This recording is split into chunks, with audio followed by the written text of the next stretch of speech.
Okay, so in the previous video we looked at some examples of completing the square, and since many students find this a really difficult topic, I thought I'd do another video on completing the square, in particular looking at more examples and specifically more non-monic examples. So non-monic means where this term is not 1. Of course, the first example, let's keep it simple, and we'll just look at completing the square for x squared minus 6x plus 1.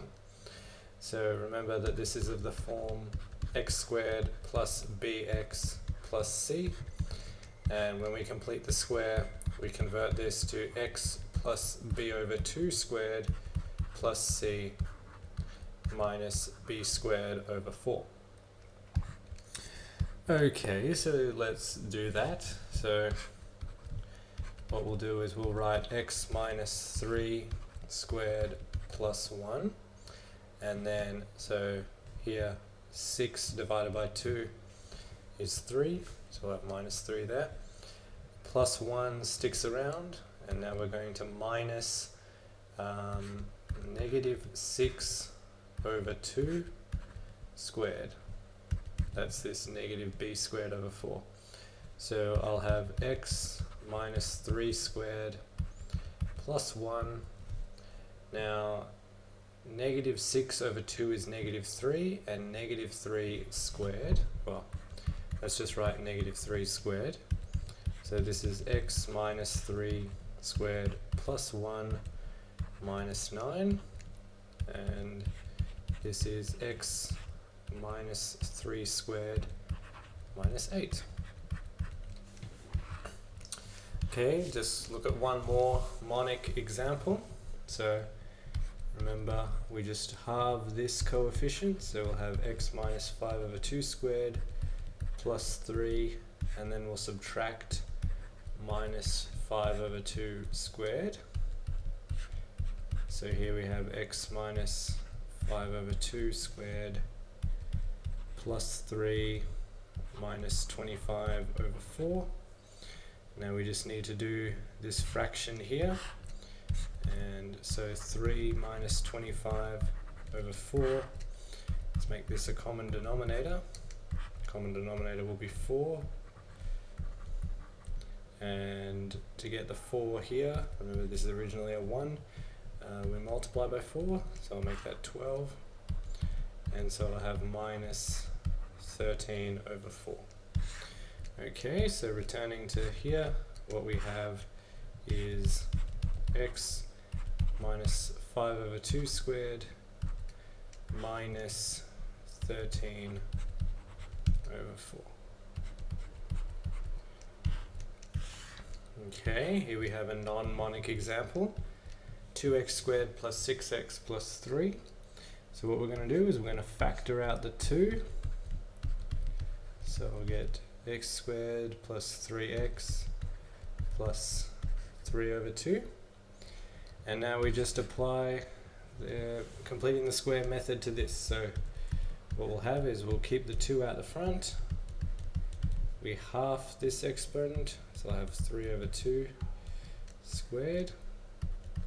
Keep this 3 over 2.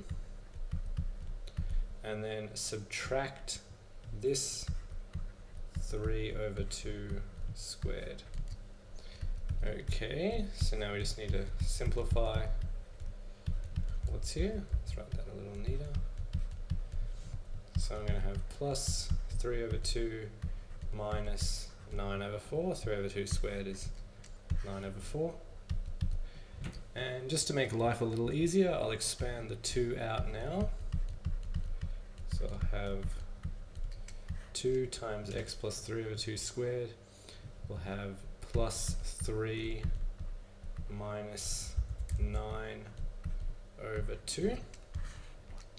Now we need to just do this fraction here. So 3 minus 9 over 2 is 6 minus 9 over 2, which is minus 3 over 2. And so what we end up with as our final answer is 2x plus 3 over 2 squared minus 3 over 2. It's exactly the same as the simpler examples. We just have to factor out the term in front of the leading x squared and then put it back in when it's most convenient. It was most convenient to do it here because I had denominators that both had powers of, or factors of 2. So I can especially clear this denominator because 2 times 3 halves is just 3. Okay, let's look at one last example. We have 3x squared minus 5x plus 1. So again, we'll factor out the 3. I'll get x squared minus 5 over 3x plus 1 over 3. Now we just complete the square for this quadratic. So what we have is x minus 5. Now half of 5/3 is 5/6. So we'll have the square there. This 1/3 comes along, and I'm going to subtract 5 on 6 squared. So now this is 3x minus 5 on 6 squared plus 1/3 minus 25 on 36.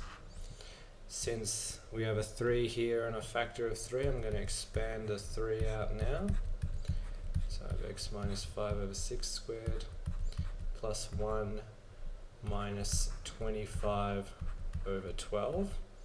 That's because 3 12s are 36. Now we just need to do this fraction here. So I can write 1 as 12 over 12 just to get that common denominator. And I'll get minus 13 over 12. And what we end up with as our final answer is 3 minus 5 over 6 squared minus 13 over 12. Now just as we finish this, let's just briefly explain what's going on. So let's look at a simpler example, the simplest one we went through. So we'll look at x squared minus 6x plus 1. And let's bring it over here. So I've got x squared plus 6x, it was minus 6x.